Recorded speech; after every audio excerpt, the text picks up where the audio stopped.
सर्व के पालक पूर्ण ब्रह्म कबीर परमेश्वर जी की असीम रजा से आप सभी पुण्यात्माएं सत्संग सुनने के लिए उपस्थित हुए। जिस प्राणी के युगों युगों के पुण्य उदय हो जाते हैं, उसी पुण्यात्मा को ऐसा शुभ स्थान प्राप्त होता है, उसी को सत्संग मिलता है, उसी को सतगुरु प्राप्त होते हैं।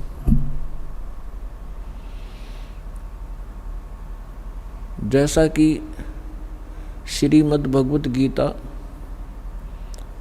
अध्याय नंबर 7 के श्लोक नंबर 12 से लेकर 15 तक गीता ज्ञानदाता जो श्री कृष्ण जी प्रवेश करके बोल रहा है, वो काल भगवान ब्रह्म 21 ब्रह्मांड का प्रभु, जिसको सरपुरुष भी कहते हैं, वो कह रहा कि अर्जुन, जो इन तीनों गुणों की रजगुण ब्रह्मा, सतगुण विष्णु, तमगुण शिव जी तक की साधनाएं करते हैं, ये अपना जीवन नाश कर रहे हैं। और इनके विषय में फिर आगे कहा है कि जिनकी बुद्धि इस त्रिगुणमयी माया अर्थात इन्हीं भगवानों से मिलने वाले क्षणिक लाभ पर आश्रित हो गए हैं, टिक गए हैं, दृढ़ हो गए हैं, वो अपना जीवन नाश कर जाते हैं, क्योंकि उनके अंदर ये 4 गुण उपस्थित हो जाते हैं। राक्षस स्वभाव को धारण किए हुए, मनुष्यों में नीच, दूषित कर्म करने वाले मूर्ख, यानी इन भगवानों की तीनों गुणों युक्त रजगुण ब्रह्मा जी, सतगुण विष्णु, तमगुण शिव जी की साधना करने वालों को गीता जी के अंदर श्री गीता ज्ञानदाता ने कहा है कि ये राक्षस स्वभाव को धारण किए हुए, मनुष्यों में नीच दूषित कर्म करने वाले, ये मूर्ख मेरी साधना भी नहीं करते, यानी ब्रह्म तक भी नहीं इनकी बुद्धि पहुंची। फिर अपनी साधना करने वालों के विषय में बताया है कि जो मेरी भक्ति करते हैं वो 4 प्रकार के हैं, अर्थार्थी, आर्त, जिज्ञासु और ज्ञानी। अर्थार्थी तो वो होते हैं जो केवल धन लाभ के लिए अनुष्ठान किया करते हैं, घर में घना धन हो जा, लाभ हो बिजनेस में, इस आधार से जो केवल वेदों के आधार से, वेद मंत्रों के आधार से जो साधना करते हैं, अनुष्ठान करते हैं धन प्राप्ति के लिए, धनी होने के लिए, वो भी मेरे ही उपासक हैं, क्योंकि वो आन उपासना नहीं करते, अन्य देवी देवता की पूजा वो नहीं करते, लेकिन वो भी अपना उद्देश्य भूल चुके हैं। दूसरे आर्त यानी संकट निवारण के लिए जो अनुष्ठान किया करते हैं, वो केवल वेद मंत्रों से ही करते हैं, वो भी मेरे ही पुजारी हैं, लेकिन वो भी अपनी दिशा भूल चुके हैं, क्योंकि इस अध्यात्म मार्ग के अंदर केवल इतना ही पर्याप्त नहीं है। फिर तीसरे जिज्ञासु बताए हैं। जिज्ञासु वो कर्महीन प्राणी होते हैं जो घर से निकलते हैं परमात्मा प्राप्ति के लिए, घर भी त्याग देते हैं, आगे जैसे भी उनको गुरु मिलते हैं उनसे ज्ञान ग्रहण कर लेते हैं, और ज्ञान ग्रहण करके वक्ता बन जाते हैं, प्रभुता की भूख बन जाती है उनके अंदर।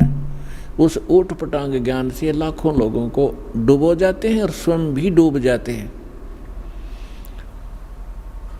ये तीनों रिजेक्ट किए हैं गीता ज्ञानदाता ने कि ये अच्छे, ये साधक ठीक नहीं।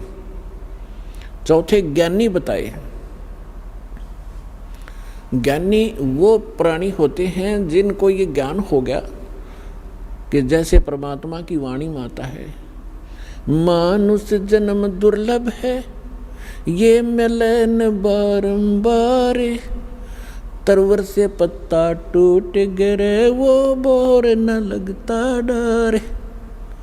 मानुष जन्म पाए कर जो नहीं रटे हरि नाम, जैसे कुआ जल बिना भाई बनवाया क्या काम।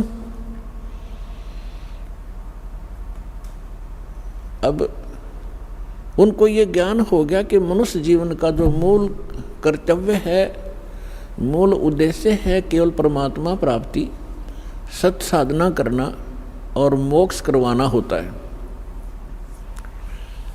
उनको दूसरे ये भी ज्ञान हो जाता है ज्ञानी को कि पूर्ण मोक्ष पूर्ण परमात्मा से ही होता है, इन अन्य देवताओं से नहीं होता। ब्रह्मा विष्णु महेश या अन्य उपासना जो करते हैं किसी देवी देवता की, इनसे मोक्ष संभव नहीं है। उनको ये भी ज्ञान हो चुका है, इसलिए वे किसी अन्य देव की पूजा नहीं करते, वो मेरी साधना करते हैं, इसलिए मुझे वो अच्छे लगते हैं और उनको मैं अच्छा लगता हूँ, ब्रह्म कहते हैं, ब्रह्म कह रहा है। लेकिन फिर वो लास्ट में ये कहता है कि ये ज्ञानी आत्मा ये बड़ी नेक हैं, उदार हैं, परमात्मा पाने के लिए समर्पित हैं, लेकिन तत्वदर्शी संत ना मिलने से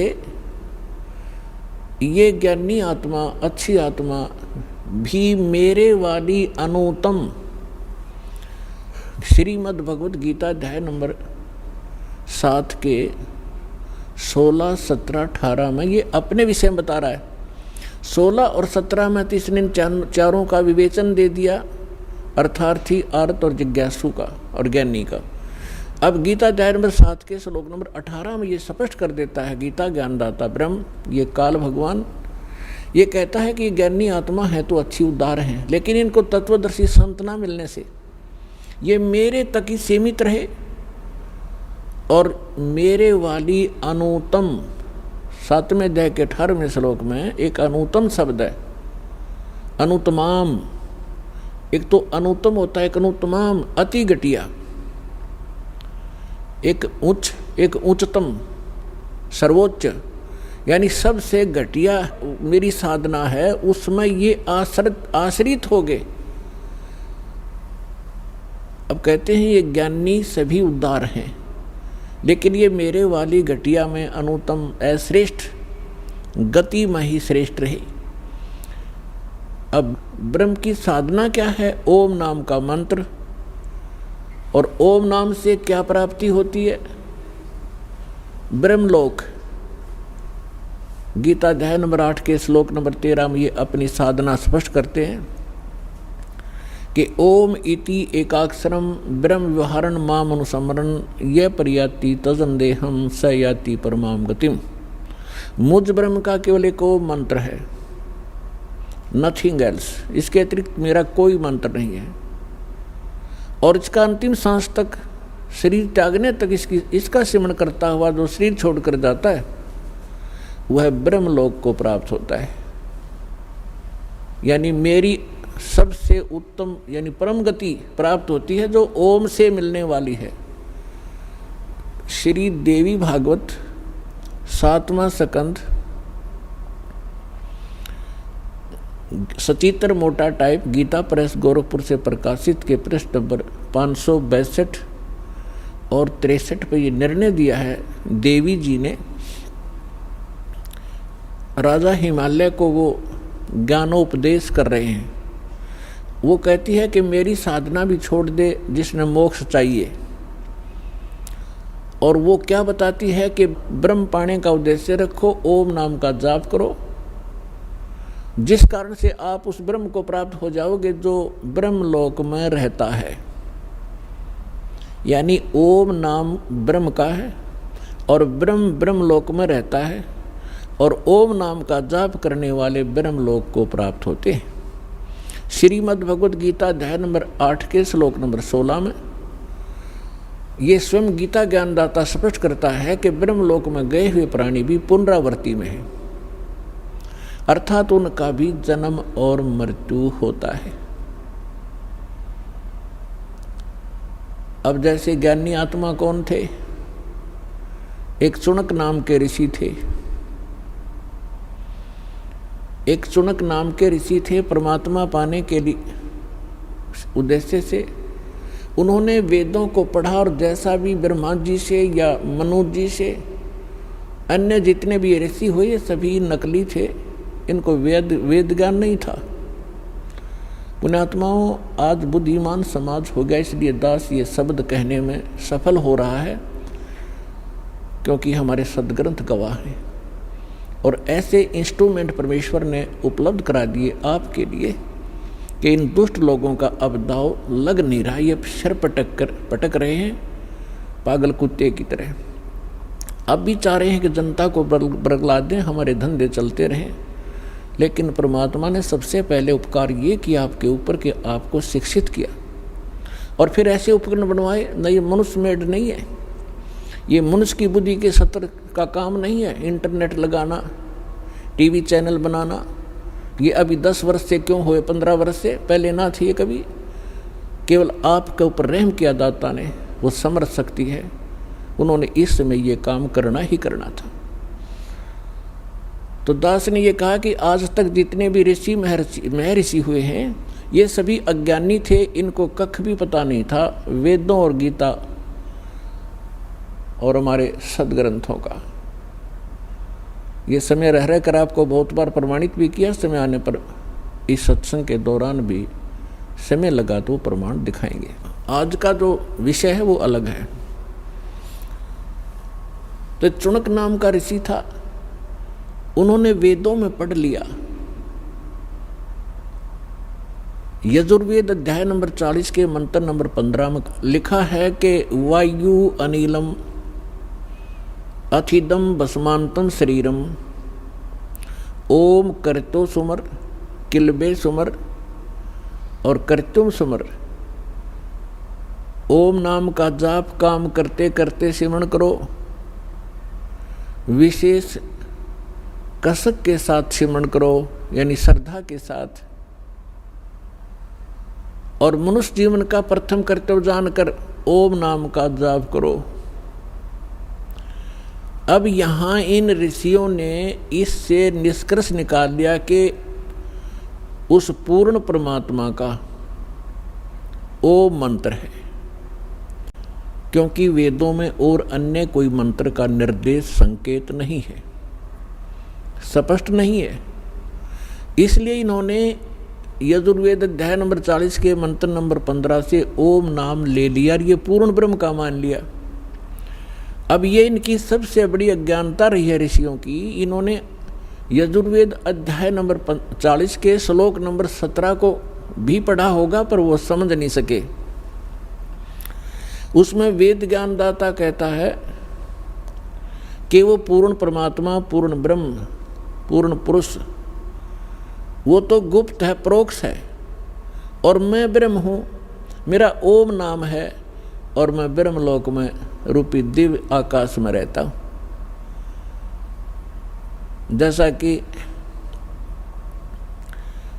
जैसे आसी के अंदर, ये शहर है आसी, वहाँ पर बोर्ड लगा हुआ है कि बरवाला 30 किलोमीटर। अब कोई अनजान व्यक्ति ये समझ बैठे कि इस बोर्ड पे लिखा बरवाला, और वहीं बैठ जाए थैला धर के कि आ गया बरवाला। उस पे लिखा है वो बरवाला तो आगे 30 किलोमीटर है। तो इसी प्रकार इन ऋषियों ने यजुर्वेद अध्याय नंबर 40 के मंत्र नंबर 15 से ये मान लिया कि ये पूर्ण परमात्मा का है, लेकिन उन्होंने आगे नहीं देखा कि 30 किलोमीटर और भी लिख रखा है। वो तो आगे है, वो तो हांसी तहसील है, हांसी शहर है। तो उसमें यजुर्वेद अध्याय नंबर 40 के श्लोक नंबर मंत्र नंबर 17 में स्पष्ट किया हुआ है कि वो परमात्मा तो गुप्त है, और मैं ब्रह्म हूँ, मेरा ओम नाम है, मैं ब्रह्मलोक में रहता हूँ।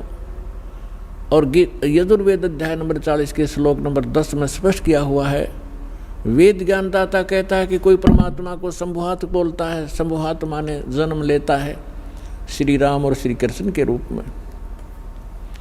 और कोई असंभुहात कहते हैं कि वो कभी जन्म ही नहीं लेता, अजन्मा है, अदृश्य है, निराकार है, वो कभी जन्मता ही नहीं। उसमें स्पष्ट किया है कि वो परमात्मा जन्म लेता है या नहीं लेता है, किस स्वरूप में है, कैसा है, कैसे मिलता है, उसकी जानकारी तत्वदर्शी संत बताते हैं, उनसे सुनो।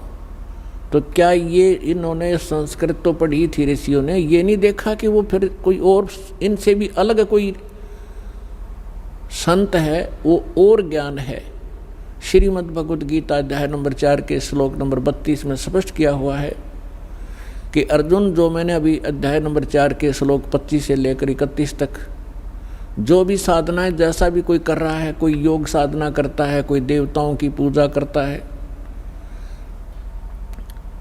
कोई स्वाध्याय ही करता है, जैसे गीता का पाठ कर लिया, वेदों का कोई मंत्र जाप कर लिया, ये सब अपनी अपनी साधनाओं को पापनाशक जानते हैं। लेकिन चौथे अध्याय के 32वें श्लोक में कहा है कि इन यज्ञों की जानकारी, यज्ञ माने धार्मिक अनुष्ठानों की, सच्ची भक्ति की जानकारी सच्चिदानंद घन ब्रह्म ने अपने मुख कमल से बोली है, वो वाणी उसके अंदर विस्तार के साथ कही गई है, वो तत्व ज्ञान है। यहाँ इन अनुवादकर्ताओं ने, गीता अनुवादकों ने एक बहुत भारी भूल कर रखी है। गीता अध्याय नंबर 4 के श्लोक नंबर 32 में एक ब्रह्मणे मुखे शब्द है।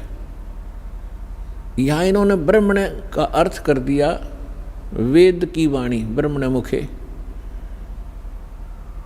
वेद की वाणी तो गीता ज्ञानदाता वेदों वाला सारांश तो बोल ही रहा है, वेद की वाणी कहाँ रही?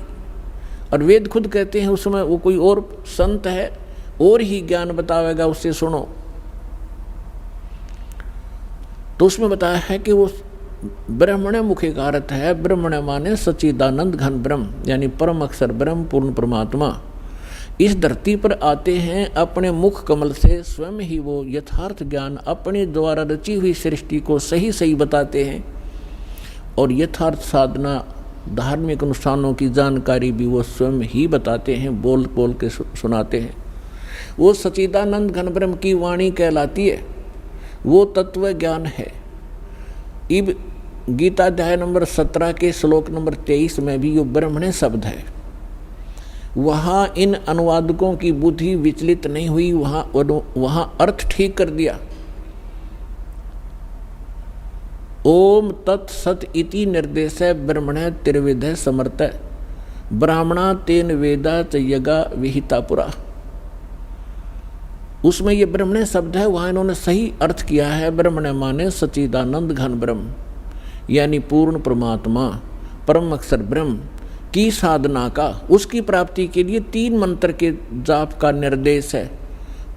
ओम तो ये ब्रह्म का, सरपुरुष का, और तत् ये सांकेतिक है, और सत्य भी कोड वर्ड है।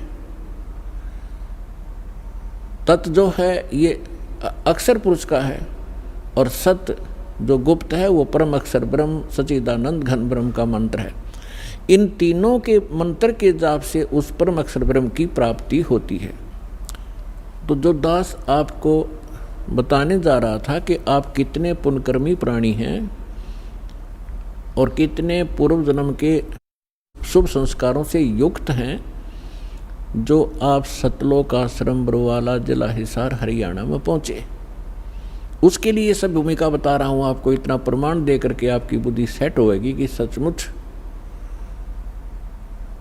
हमारा कोई सौभाग्य ही उदय हुआ है, शुभ कर्म ही हमारे साथ है जो ऐसे पवित्र स्थल पर लाया है। अब गीता अध्याय नंबर 4 के श्लोक नंबर 32 में तो स्पष्ट कर दिया कि उस सच्चिदानंद घन ब्रह्म ने अपने मुख कमल से जो ज्ञान दिया वो यथार्थ ज्ञान है, उसको तत्व ज्ञान कहते हैं। चौथे अध्याय के 34वें श्लोक में कहा कि उस तत्व ज्ञान को तू तत्वदर्शी संतों के पास जाकर समझ। जो परमात्मा आकर ज्ञान देता है वो मुझे ज्ञान नहीं। कौन कहता? गीता ज्ञानदाता श्री ब्रह्मा, श्री विष्णु, श्री शिव जी के पूज्य पिताजी। और उस ज्ञान को किसी तत्वदर्शी संत से पूछो तो इससे सिद्ध है कि वो वेद ज्ञान से भी भिन्न ज्ञान है और गीता के ज्ञान से भी वो भिन्न है। नहीं तो गीता जी में एक अध्याय और लिख देता हो कि ये है वो तत्व ज्ञान, 19वां अध्याय और बना देते। नहीं, उनको पता नहीं। तो उसको तत्वदर्शी संत ही बताते हैं। अब तत्वदर्शी संत की पहचान बताई है 15वें अध्याय के प्रथम मंत्र में श्रीमद् भगवद गीता में, कि जो संत इस उल्टे लटके हुए संसार रूपी वृक्ष के पत्तों से लेकर मूल तक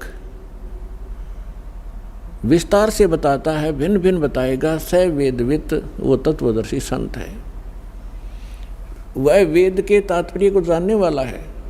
तो परमेश्वर स्वयं आते हैं, जैसे अभी आपको बताया कि सच्चिदानंद घन ब्रह्म यानी पूर्ण परमात्मा अपने मुख कमल से ही यथार्थ ज्ञान बताते हैं। उन्होंने 600 वर्ष पहले ये ज्ञान कहा था कि अक्षर पुरुष एक पेड़ है। जैसे आपको बहुत बार पेड़ का चित्र दिखाया है, संसार रूपी वृक्ष का, जो जमीन से बाहर दिखाई देता उसको वृक्ष बोलते हैं, पेड़ बोलते हैं। तो परमात्मा ने स्वयं आकर इस संसार रूपी वृक्ष के विषय में जानकारी दी थी, क्योंकि वो सृष्टि रचनहार हैं। 600 वर्ष पहले जिनको अज्ञानी और अशिक्षित कहा जाता था, जुलाहा धाणक एक शूद्र नाम से पुकारा जाता था, वो परम पिता थे, वो परम अक्षर ब्रह्म थे। हमारी बुद्धि बालकों वाली है, हम भगवान को समझ नहीं पाए, और विशेष रोल रहा हमारे धर्म गुरुओं का, जिन्होंने हमारे अंदर आँखों में अज्ञानता का मोतिया बिंद कर दिया था। उस समय 600 वर्ष पहले परमात्मा कबीर जी ने कहा था कि अक्षर पुरुष एक पेड़ है, सरपुरुष वाकी डार, सरपुरुष कहो ज्योत निरंजन कहो, और तीनों देवा शाखा हैं, ये पात्र रूप संसार है। और मूल स्वयं है। वो मूल बताने के लिए इस दास की सेवा दी है कि वो मूल कौन है। गीता अध्याय नंबर 15 के श्लोक नंबर 16 और 17 में 3 पुरुष हैं, सरपुरुष, अक्षर पुरुष, और 17वें श्लोक में कहा कि उत्तम पुरुष तो अन्य परमात्मा इति उदाहरत है, यह लोकतरम अविश्य विवर्ती अवैश्वर है, वो परम अक्षर ब्रह्म है, और वही तीनों लोकों में प्रवेश करके सबका धारण पोषण करता है। वो वास्तव में अविनाशी भगवान है। तो कहने का तात्पर्य ये है कि फिर तत्वदर्शी संत की पहचान क्या है। प्रथम पहचान तो ये है कि सतगुरु के लक्षण कहूँ मधुरे बैन विनोद, 4 वेद 6 शास्त्र वो कहे 18 बोध। यानी वो परमात्मा का जो कृपा पात्र होगा वही सतगुरु होते हैं, और वही तत्वदर्शी संत होते हैं, और वो सभी सदग्रंथों के यथार्थ ज्ञान से युक्त होते हैं। तो परमात्मा तो सारे सब कुछ जानकार हैं, सर्वज्ञ हैं, और फिर इस दास को वो ज्ञान युक्त बनाकर आप पुण्यात्माओं पर मेहर की परमेश्वर ने। अब जो प्रसंग चल रहा है, तो इन ऋषि महर्षियों ने वो तत्वदर्शी संत सतगुरु नहीं मिले, और इन्होंने स्वयं निष्कर्ष निकाल लिया कि ओम नाम का जाप सबसे उत्तम है और यही परम मंत्र है। इन्होंने आसी को बरवाला मान लिया और बोर्ड के पास बैठ गए। आगे नहीं पड़ा कि 30 किलोमीटर और है आगे, वो है वस्तु जहाँ सत्संग होता है। अब दया करी है दाता ने इस दास के ऊपर कि 30 किलोमीटर आगे ये रास्ता है, और वहाँ ऐसी सुविधाएं प्राप्त हैं, ऐसा ज्ञान प्राप्त है। तो क्या है वो, तो इन ऋषियों को ज्ञान हुआ नहीं। चुनक जैसे ऋषि, वो महापुरुष परमात्मा पाने के लिए तड़प उठे। उनको ये ज्ञान हो गया कि इन देवी देवताओं की पूजा से कोई बनने वाला नहीं है, और उनको ये ज्ञान हो गया कि पूर्ण परमात्मा से ही पूर्ण मोक्ष होगा। उनका दुर्भाग्य था कि उनको तत्वदर्शी संत ना मिलने से उन्होंने ब्रह्म को और उसके ओम नाम को सुप्रीम गॉड मान लिया और श्रेष्ठ परम मंत्र मान लिया। ओम नाम का जाप, वेदों के अंदर ओम नाम के अतिरिक्त कोई मंत्र नहीं है। श्रीमद् भगवत गीता में भी ओम के अतिरिक्त कोई मंत्र नहीं है। जितने भी ये पुराण हैं ये गॉड गिवन नहीं है, ये ऋषि महर्षियों के अपने अनुभव हैं। जैसा उन्होंने परमात्मा को जाना, जैसे उन्होंने डले डोए, वो अनुभव उसमें लिख रखा है। लेकिन जो वेद से नहीं मेल खाता वो व्यर्थ है। ओम नाम के अतिरिक्त कोई मंत्र किसी भी जाप उसमें सदग्रंथों में नहीं है, और उसके अतिरिक्त किसी पुराणों के अंदर कोई अन्य मंत्र हैं तो वो यदि वेद से मेल नहीं खाते हैं तो हमें वो हानिकारक हैं। वो आन उपासना है, वो शास्त्र विधि को त्याग कर मनमाना आचरण होता है, जो गीता अध्याय नंबर 16 के श्लोक नंबर 23 और 24 में मना किया है कि जो शास्त्र विधि को त्याग कर मनमाना आचरण करते हैं उनको न तो कोई सुख होता है, ना कोई उनकी को सिद्धि प्राप्त होती है, और न ही उनकी परम गति होती है, अर्थात यूजलेस। इससे तेरे लिए अर्जुन कर्तव्य और अकर्तव्य की व्यवस्था में 24वें श्लोक में कहा, 16वें अध्याय के कर्तव्य और अकर्तव्य की व्यवस्था में अर्जुन शास्त्र ही प्रमाण है, किसी व्यक्ति विशेष के कहने से भ्रमित ना होना। तो पुण्यात्माओं, दास वो साधना आपको दे रहा है जो हमारे सद्ग्रंथ गवाह हैं जिनके, और उसी से मोक्ष संभव है। और इसके साथ साथ जिन महापुरुषों का मोक्ष हुआ उन्होंने कौन से मंत्र, कौन सी साधना की, वो भी रूबरू कर रहा हूँ, जिससे आपको दृढ़ विश्वास हो और आप अपना आसानी से कल्याण करा सकें। क्योंकि हम साधना बहुत की आपने, आज के नहीं हो, आपने सतयुग त्रेता द्वापर में भी बहुत गणे तप, बहुत गणे जप, इन नकली मंत्रों के और हठ योग किए हैं। परमात्मा के बिना ये आत्मा उसी दिन से तड़फ उठी थी जिस दिन से उससे बिछुड़ कर आई थी। क्योंकि जो सुख सतलोक के अंदर था इसको यहाँ कहीं प्राप्त नहीं हुआ। राजा बनकर देख लिया, रंग अपने आप ही बन जाता है, और फिर सेठ साहूकार बनकर भी देख लिया, वो सुख नहीं मिला। क्योंकि जो सुख है वो इस 21 ब्रह्मांड में उसका नाम निशान नहीं है।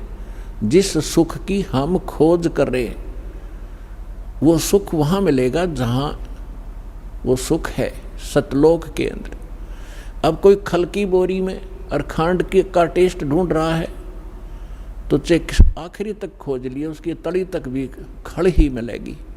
इसी प्रकार बोरी, जो खांड की बोरी, बूरा की बोरी के अंदर आप पहुँचोगे तो कहीं से भी निकाल लेना, मीठी ही मीठी होगी। इसी प्रकार सतलोक एक सुख सागर है, जहाँ आप पहले रहा करते थे। वहाँ मृत्यु नहीं, वहाँ वृद्ध अवस्था नहीं, वो जंत्र, ये नाड़ी तंत्र से बना हुआ वहाँ का शरीर नहीं, बहुत सुंदर एक तत्व से बना हुआ नूरी शरीर आपका होगा। सदा युवा रहोगे, मृत्यु नहीं होती, परिवार ज्यों का त्यों होगा, उसकी डुप्लीकेट ज्यों की तो नकल है ये सृष्टि यहाँ की। लेकिन ये मिट्टी से बने हुए खिलौने हैं, वो अजर व अमर शरीर प्राप्त होंगे आपको। और आप ऐसे ही प्राप्त थे पहले, अपनी गलती से हम यहाँ फंस गए। अब आपको पता चलेगा कि हम कैसे फंसे, जैसे सृष्टि रचना में दास आपको सुनाता है, जो परमेश्वर ने स्वयं आकर हमें यहाँ सुनाई और बताई है। अब जो प्रसंग चल रहा है कि इन ऋषियों ने जो डले ढोए, इनको सतगुरु नहीं मिले। इन ऋषियों ने जो साधनाएं की, एक तो वेदों को आधार माना और वेदों को समझ नहीं सके, क्योंकि परमेश्वर ने आकर स्वयं बताया है कि गुरु बिन काहुन पाया ज्ञान, जो थोथा बुस छेड़े मूढ़ किसाना। गुरु बिन वेद पढ़े जो प्राणी, समझन सार रहे अज्ञानी। ये जितने भी ऋषि थे इनको सतगुरु मिले नहीं। इन्होंने वेदों को सब पढ़ा लेकिन ये सार नहीं समझ सके इस वेदों का, इसलिए आज तक ये अज्ञानी स्वयं रहे और अपने फॉलोअर को भी उसी अज्ञान से परिपूर्ण कर दिया। और जिसका खामियाना आज तक ये मानव समाज भोग रहा है, भर रहा है। परमात्मा आए, उनको रिजेक्ट करवा दिया नकली ऋषि, महर्षि और मंडलेश्वरों ने, ये कहकर कि ये ज्ञानी है, अशिक्षित है, क्या जाने वेदों और ग्रंथों के गूढ़ रहस्यों को, संस्कृत आती नहीं। और वो संस्कृत के मास्टर कहलाते थे। पुण्यात्माओं, भाषा का जो योगदान है वो सीमित है। अब कोई संस्कृत भाषा जानता है तो इंग्लिश नहीं आती तो अविद्वान हो गया वो। और परमात्मा सर्व भाषाओं के ज्ञाता है। वो चींटी और जितने भी पशु पक्षियों की भाषा भी समझते हैं, मनुष्यों की तो भाषा बात छोड़ो।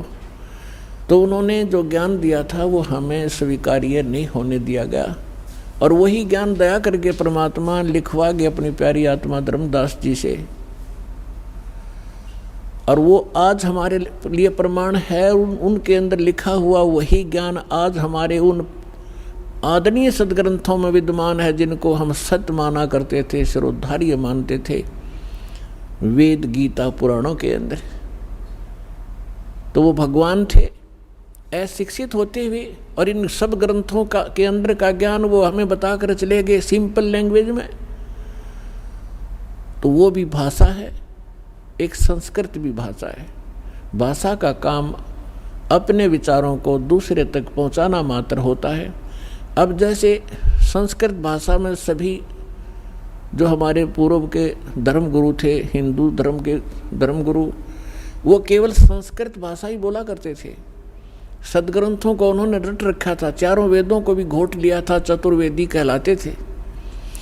3 वेदों को भी कंठस्थ याद कर लिया था, त्रिवेदी कहलाते थे। लेकिन कख भी पता नहीं था, वो तो गधे की तरह लद्दे अंडे थे। जैसे परमात्मा कहते हैं, पीठ मनुखा दाखल दिए कर्रा खात बबूल, जैसे ऊंट के ऊपर मनुखा दाख लाद रखी थी और वो स्वयं झाड़ों में मुंह फुड़वा रहा है और उसके पीठ के ऊपर कितनी अनमोल वस्तु रखी है, कितनी मीठी वस्तु रखी है, उसका उसे ज्ञान नहीं। इसी प्रकार हमारे जितने धर्मगुरु थे, इन सदग्रंथों को ये कंठस्थ याद कर लिया करते थे, लेकिन खाते थे झाड़ बोझड़े, यानी आन उपासना ही किया करते थे। अब जैसे ये हठ योग जो तप किया इन ऋषियों ने, ये कहाँ से बकवाद भाई इनको। इस काल भगवान ने एक चिंता बनी रहती है, काल भगवान को, ब्रह्म को, जिसके 21 ब्रह्मांड में हैं और उसमें से एक ब्रह्मांड में हम रह रहे हैं। उसको ये चिंता बनी रहती है कि यदि इन प्राणियों को यथार्थ ज्ञान हो गया उस परम पिता का, ये सभी भाग जाएंगे, तेरा लोक उजड़ जाएगा। इसलिए इसका भरसक प्रयत्न रहता है कि इनको मिसगाइड रखूं और कोरी बकवाद भरवा दूं।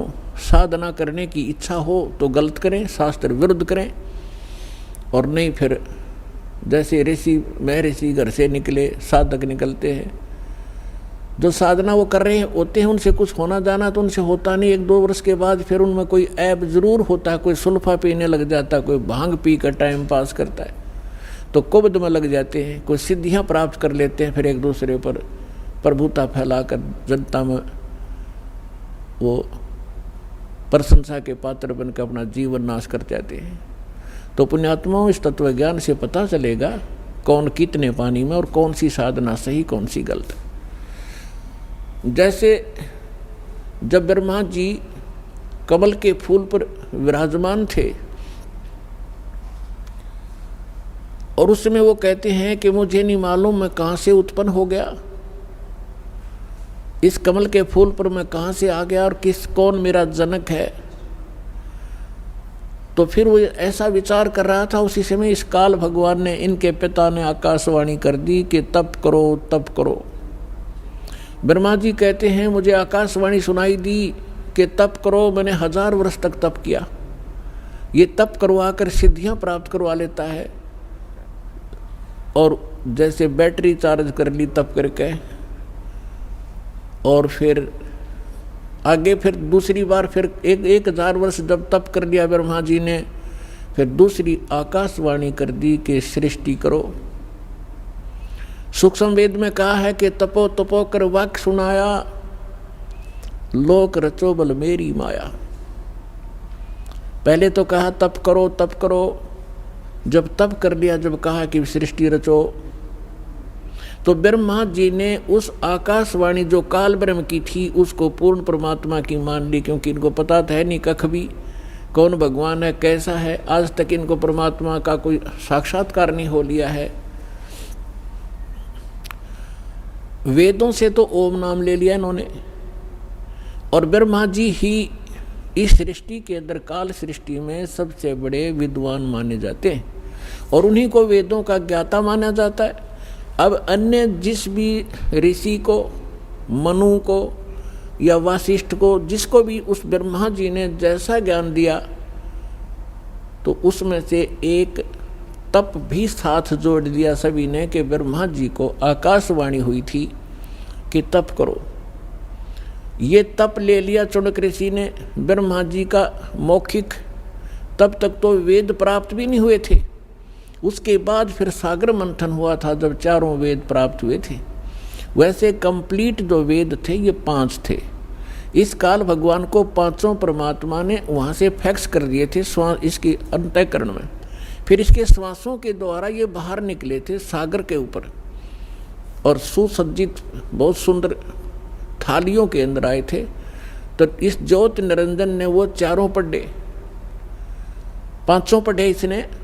तो पांचवें जो वेद था उसके अंदर उस परमात्मा का विशेष ज्ञान था।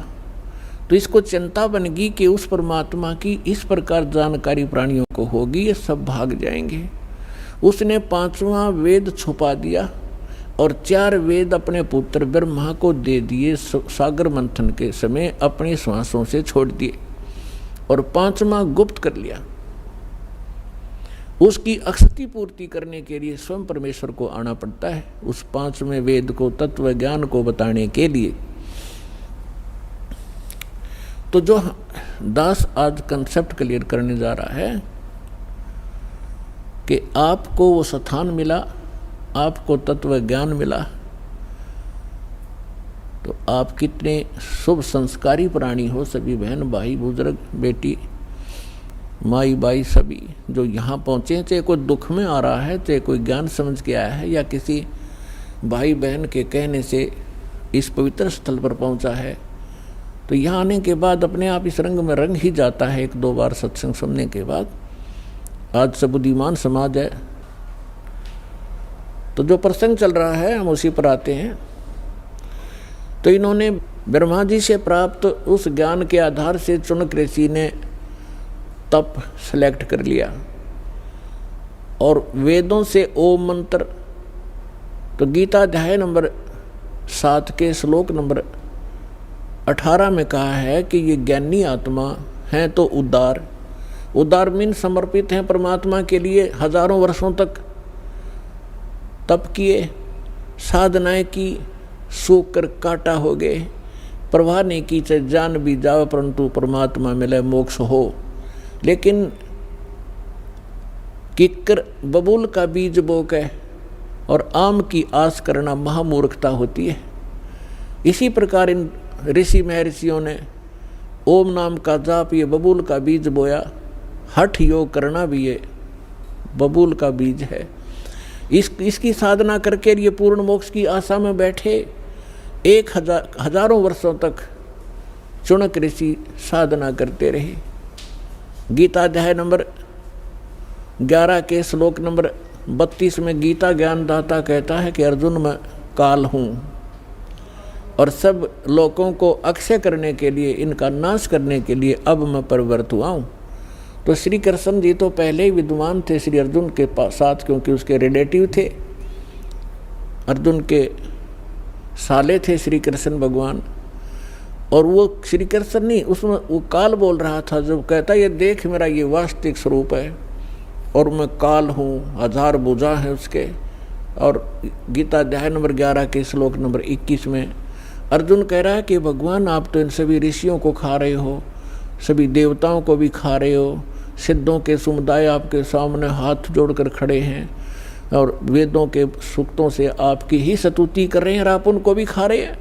तो गीता अध्याय नंबर 11 के श्लोक नंबर 32 में गीता ज्ञानदाता कहता है कि मैं तो काल हूँ भाई, और इन सब को खाने के लिए अब प्रवृत्त हुआ हूँ। तो गीता अध्याय नंबर 11 के श्लोक नंबर 47-48 में ये गीता ज्ञानदाता कहता है कि ये मेरा वास्तविक रूप है, मैं ऐसा हूँ जो अब तुम्हें दिखा है, और मेरे इस रूप के दर्शन तेरे अतिरिक्त पहले कभी किसी ने नहीं हुए और आगे नहीं हो सकते। मैं ना किसी जप से, ना तप से, ना किसी क्रिया से और ना किसी वेदों में वर्णित विधि से मेरी प्राप्ति नहीं हो सकती। ब्रह्मा जी ने 4 युग तक साधना की, नहीं मिला। आखिर में आकर अपनी माँ को झूठ बोल दी कि मुझे प्राप्त हुआ, क्योंकि वेद उसने पढ़े थे और वेदों में परमात्मा साकार है। तो श्रीमद् देवी भागवत के अंदर ब्रह्मा जी खुद कहते हैं अपनी माता दुर्गा को कि माता जी अनुभव कुछ और बोलता है और वेद कुछ और बताते हैं, इनमें बहुत ही द्वितीयवाद है, इसका कारण क्या है। तो दुर्गा को उस काल ने धमका रखा है कि खबरदार जब मेरी किसी को भी तूने जानकारी दे दी, मैं गुप्त रहूँगा और मेरा भेद किसी को नहीं बता देगी। तो उसके डर से देवी उसको गोलमोल कर देती है कि मैं ही सब कुछ हूँ, मैं ही ब्रह्म हूँ, मैं ही सब कुछ हूँ, ऐसे गोलमोल कर देती है। फिर भी ब्रह्मा जी कहते हैं कि अनुभव कहता है, अनुभव हम करते हैं तो मिल नहीं रहा, और वेद बताते हो साकार है, एक स्थान पर बैठा है। तो ये दोगला सा ज्ञान है माता। तो कहने का भाव ये है कि गीता ज्ञानदाता कहता है कि मैं ना वेदों वर्णित विधि से, ना किसी जप से, ना तप से, ना किसी क्रियाओं से कभी नहीं प्राप्त हो सकता। तो इसलिए गीता अध्याय नंबर 7 के श्लोक नंबर 24 और 25 में ये खुद कहता है कि मैं अव्यक्त हूँ, अपनी योग माया से छुपा रहता हूँ। ये मेरा अनुत्तम विधान है, अटल विधान है। अनुत्तम तो इसलिए जब माता पिता है और बच्चों से भी गुप्त है तो कोई न कोई दोष है उसके अंदर, वो अच्छा आदमी नहीं है। इसको श्राप लगा हुआ है, 1 लाख मानव शरीरधारी प्राणियों का आहार करता है, जिस कारण से छुपा बैठा है। कहीं पता लग गया तो एक भी नहीं तेरी पूजा करेगा, तेरे इन सब देवी देवताओं को भी भूल जाएंगे। इसलिए गुप्त रहता है, ना अपने देवी देवताओं को, इन सबको, किसी को, पुत्रों को भी इसने भेद नहीं बता रखा। ये स्वयं स्पष्ट कर रहा है गीता अध्याय नंबर 7 के श्लोक नंबर 24 और 25 में कि मैं ये अबुध है, ये जो जन समुदाय सामने खड़ा है, ये मुझ अव्यक्तम माम अव्यक्तम व्यक्तिम आपनम मनन्ते अबुध।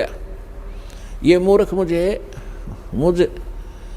अव्यक्त को और कृष्ण रूप में, व्यक्ति रूप में आया हुआ मान रहे होंगे। मैं कृष्ण नहीं हूँ, आई एम नॉट कृष्ण। मैं अपनी योग माया से छुपा रहता हूँ, मैं कभी किसी के समक्ष नहीं आता। गीता अध्याय नंबर 4 के श्लोक नंबर 5 और 9 में ये स्पष्ट कहता है कि अर्जुन, तेरे और मेरे बहुत जन्म हो चुके, तू नहीं जानता, मैं जानता हूँ, और मेरे जन्म और कर्म अद्वितीय हैं, अलौकिक हैं। तो इसके कर्म ऐसे हैं कि ये सामने नहीं आता और किसी में प्रवेश करके प्रेत की तरह जो क्रिया करवानी है वो कर देता है, करा जाता है। तो ये कहता है, तो ब्रह्मा विष्णु महेश ने साधनाएं की, परमात्मा मिला नहीं। इन्होंने निराकार विधान बना दिया कि परमात्मा निराकार है। तो इसी प्रकार जो प्रसंग चल रहा है हम उसी पर आते हैं। इस चाणक्य ऋषि ने वो साधनाएं प्रारंभ की जो सभी ऋषि पहले से ही डले ढो रहे थे। उससे वो परमात्मा तो मिलना है ही नहीं, ये एटम बम बन जाते हैं, एटम बम। अगस्त ऋषि ने सारे जीवन में डले ढोके एक सिद्धि प्राप्त कर ली, सब सागर पीण की। बता, सारे जीवन को नाश करके उसने एक ये प्राप्त किया कि सब सागर पी लिया। अब इस तत्व ज्ञान के अंदर परमात्मा ने क्या बताया है, अब आपको उस परमात्मा का दिया हुआ कुछ ज्ञान बीच में सुनाएंगे, क्योंकि आप एक विद्यार्थी हैं और पूरे वर्ष में ये पूरा कोर्स दास ने आपका करवाना होता है। 3 दिन का सत्संग इसीलिए रखा है कि प्रत्येक सत्संग में श्रद्धालु भी बदल जाते हैं और श्रोता भी जो लगातार सुन रहे हो तो अच्छी बात है। इसलिए धीरे धीरे सारे ही ज्ञान के ऊपर विवेचन किया जाता है। अब जैसे ये सिद्धियां क्या है, ये जीवन नाशक इस प्राणी की सबसे बड़ी दुश्मन है, इससे प्रभुता आ जाती है और अपनी ही, जैसे पहले बैटरी चार्ज करी फिर वह ख़त्म कर दी, रह गया जैसे का तैसा। जैसे इन सिद्धियों को परमात्मा ने ऐसा बताया है कि जैसे आप देखते हो वर्षा के मौसम में अन्य चींटियां होती हैं बगैर पंखों की होती हैं, और उन्हीं चींटियों के बिलों से कुछ पंखों वाली चींटियां निकलती हैं और वो उनके अंदर परमात्मा होती हैं, क्योंकि वो उड़ नहीं सकती दूसरी चींटियां और वो उड़ जाती हैं आकाश में।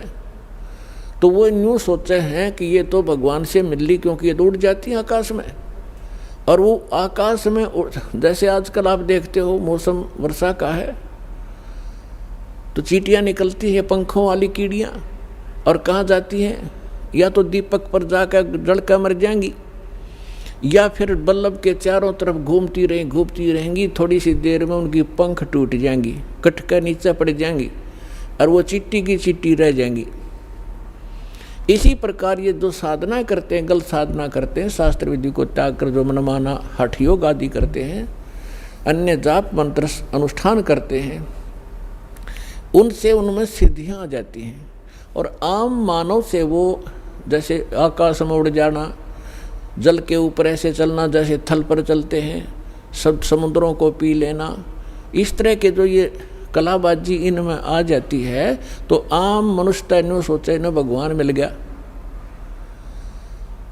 अब परमात्मा कहते हैं डम्ब करें डूंगर चढ़ाएंगे, अंत झिन्नी झूले, जग जाने बंदगी करेंगे, बोवें सूल बबूले। अब परमात्मा कहते हैं कि हमारी इस साधना से जो हम आपको प्रदान करेंगे, इससे आपको 24 सिद्धियां आ जाएंगी। यहाँ की तो 8 सिद्धि हैं, और उन्हीं के अंदर ये लटपट होकर अपना जीवन नाश कर जाते हैं। परमात्मा कहते हैं जो साधना हम आपको बताने जा रहे हैं, इससे आपको 24 सिद्धियां प्राप्त हो जाएंगी, लेकिन एक भी प्रयोग मत कर लेना, नहीं तुम्हारे लिए विष का काम करेंगी। अपने आत्मा सिद्धि का अर्थ होता साधना की सफलता। हम इन सिद्धियों जो हमारे अंदर आएंगी, हम इसको डिपॉजिट रखेंगे, एक पावर बनेगी, और जो अन्य मंत्र हम आपको दे रहे हैं उससे आपकी आत्मा इतनी चार्ज होगी, इन्हीं के सहारे, इनकी भक्ति की शक्ति से हम सतलोक जाएंगे। यदि हमने यहाँ खराब कर दी तो हम आगे जा नहीं सकते, हमारी सारी पूंजी नष्ट हो जाती है।